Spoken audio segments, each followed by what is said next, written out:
Hello everyone, welcome back to Glorious English Coaching by Anshula. Today we are going to practice another error finding exercise based on can, could have, would and would have.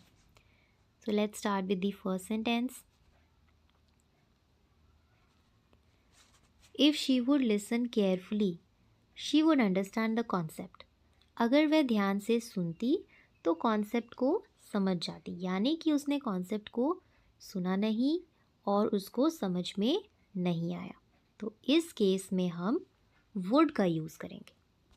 तो would तो हमारा ठीक है, but first part हमारा गलत है। इस part में हम सिंपल पास्ट रखेंगे, यानी कि करेक्ट सेंटेंस होगा if she listened carefully she would understand the concept.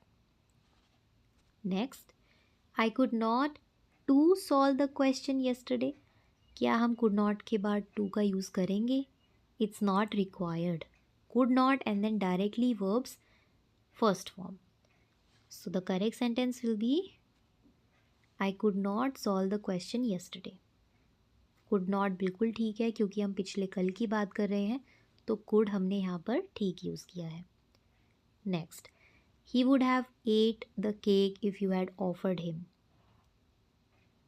अगर तुमने उसको ऑफ़र किया होता तो वह खाता. तो would have के बाद यहाँ पर हमने सेकेंड फॉर्म यूज़ किया है, which is wrong. We use V3 after would have, could have. Should have के बाद भी हम थर्ड फॉर्म यूज़ करते हैं.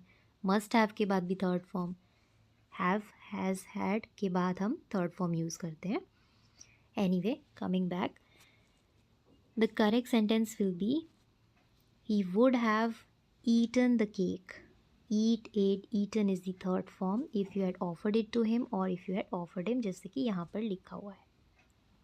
Next, if they had practiced more, they would win the finals. अब they had practiced more लिखा है, यानी कि ये चीज़ पास्ट में हुई है, तो ये पास्ट के ऊपर बेस्ड है, यानी कि यहाँ पर क्या होगा?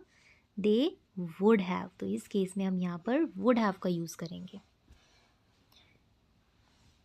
if they had practiced more, they would have won the finals.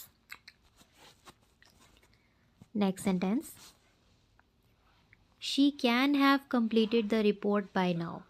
वह रिपोर्ट को अभी तक कंप्लीट कर सकती थी. तो यहाँ पर क्या होगा? Could have. She could have completed the report by now. Next, when we were in school, जब हम स्कूल में थे, we could playing in the ground after class. तो यहाँ पर हम क्या यूज़ करेंगे? We would play in the ground after class. हम यहाँ पर हैबिट बता रहे हैं, हैबिट. या फिर हम ऐसे भी कह सकते हैं we could play in the ground after the class. हम खेल सकते थे क्लास के बाद ग्राउंड में.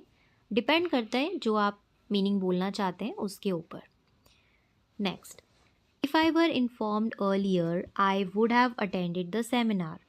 अगर मुझे इन्फॉर्म किया गया होता, ये एक्चुअल में हुआ है इसलिए यहाँ पर वुड हैव यूज़ किया है, बट फर्स्ट पार्ट में हमने इमेजिनरी वाला वर्ब का यूज़ किया है, विच इज़ रॉन्ग. तो यहाँ पर हम क्या यूज़ करेंगे? उसको हम पास्ट परफेक्ट में रखेंगे, यानी कि if I had been informed earlier, if I had been informed earlier I would have attended the seminar. Next, You would not have forget the keys if you were careful. अगर तुम ध्यान से कुछ करते तो तुम चाबियाँ नहीं भूलते. You would not have forgotten.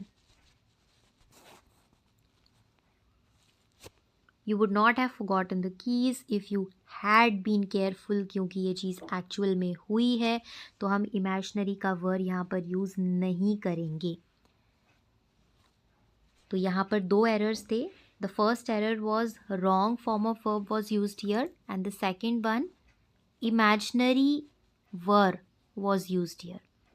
Imaginary case में जो हम verb use करते हैं वो यहाँ पर use किया गया था.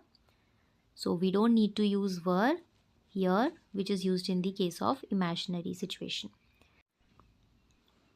He said he can finish the task the next day, यानी कि उसने पास्ट में कहा था कि पास्ट के फ्यूचर में वह अगले दिन तक काम ख़त्म कर देगा। तो इस केस में हम वुड का यूज़ करते हैं when we talk about future in past. जब हम पास्ट में फ्यूचर की बात करें तो हम वुड का यूज़ करते हैं। So the correct sentence will B he said he would finish the task the next day. Next, she would have submitted the application if she knew the deadline. She would have submit. We use verbs third form after would have. So it will be